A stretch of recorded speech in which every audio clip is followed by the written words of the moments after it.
is President Trump getting what he wants? A big political punch-up covered by all the US networks while he actually fails to deport many immigrants. Let's hear now from Laura Trevelyan, the New York-based journalist who has been following this story closely. Laura, in your instinct, do you think this is good news for Gavin Newsom in terms of his profile across America? Is he beginning to emerge as the most formidable Democratic opponent of Donald Trump? Well, it's a very difficult moment for him, Andy, because since the beginning of the year, Gavin Newsom has been very much tracking to the centre. He's taken great care until this moment to be conciliatory towards President Trump, greeting him on the tarmac in Los Angeles when President Trump came to LA in the wake of those devastating wildfires. Gavin Newsom has started a podcast, Andy, where he's interviewing leading MAGA figures such as Steve Bannon, a key Trump ally. Gavin Newsom has even gone so far, Andy, as to say that there shouldn't be trans athletes in girls' sports. But now here he is, the person who has been forced into this role of leading, essentially, the anti-Trump resistance, a role that he didn't want to be in, but one that the Democratic base is demanding and the one that the president has put him in the position of because he's deployed troops to a state without the consent of a governor. Well, let me ask, I know there are big constitutional arguments already raging about President Trump's right to send in the National Guard, never mind the Marines. But what about the argument that he's actually getting exactly what he wants, which is a big sort of televised argument about migration at a time when it's actually quite difficult to find and deport as many migrants as he said he would? Absolutely, Andy. And these images of protesters waving Mexican flags on top of burnt out vehicles, if you look on the feeds of the White House, of conservative commentators, this is the image that the president wants. Immigration is his strongest issue. That's what the polling shows. Since he took office, people have been very much behind all the actions he took at the border, where immigration is down. But you're right, there's a subtext here. These riots in LA, and here is the risk for the president in overreach.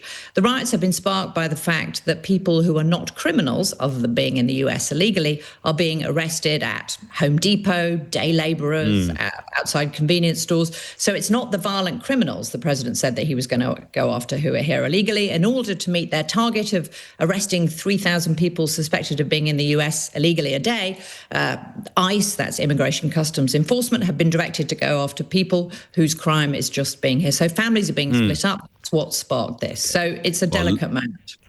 Laura, thank you very much. You lead me on perfectly to my next interview because I'm going to talk to the former head of that US organisation sparking all the protests with raids across Los Angeles, John Sandvig, who is director of the US Immigration and Customs Enforcement, or ICE, under Barack Obama. Mr. Sandvig, thank you very much indeed for talking to us tonight.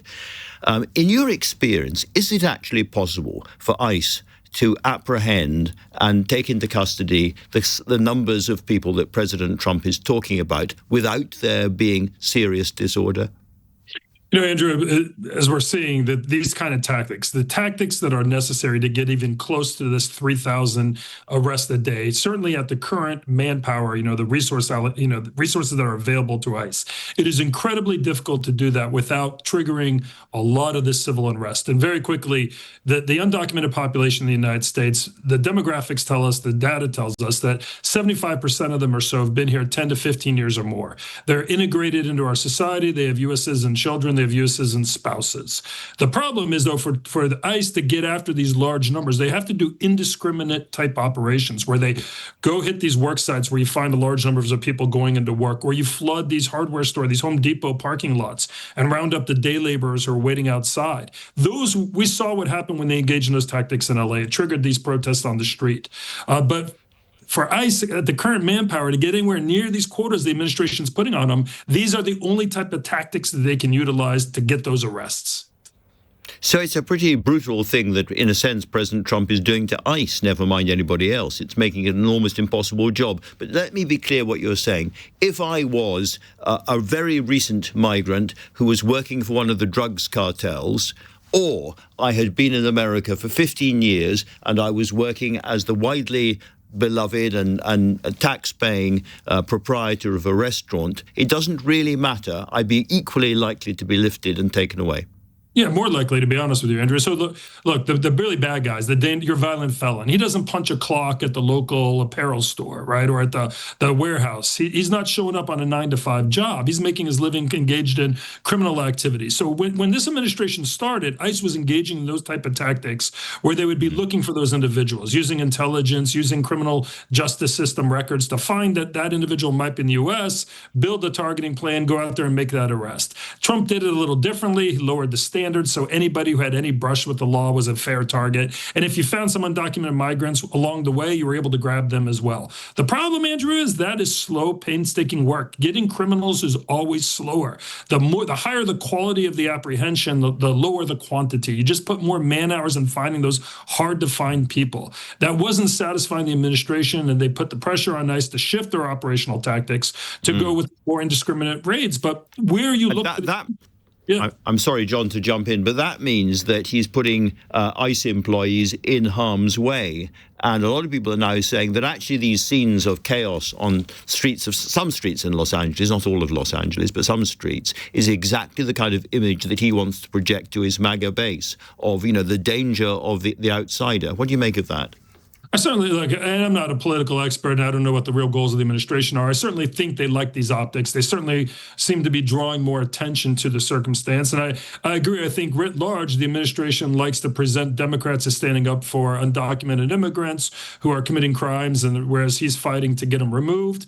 I certainly think you're also right that in terms of his longer term ambition, as it relates to deporting 1 million people, that's just frankly impossible, given the resources that ICE has available to it, but also really given the Supreme Court's mandate that immigrants in the United States get due process before they're deported. That's a separate story. The administration is trying a lot of different things to work around those due process mandates. But yeah, I mean, this is about, they're not going to hit their million. But I will say, Andrew, I think one other element of this is I do think the administration's larger goal as well is they know they can't deport 12 million people. They want to put pressure on the immigrant communities to get people to leave. They're not shy about saying that, but there's this thing that, self-deportation element to this as well. Put pressure on the migrant communities, create fear.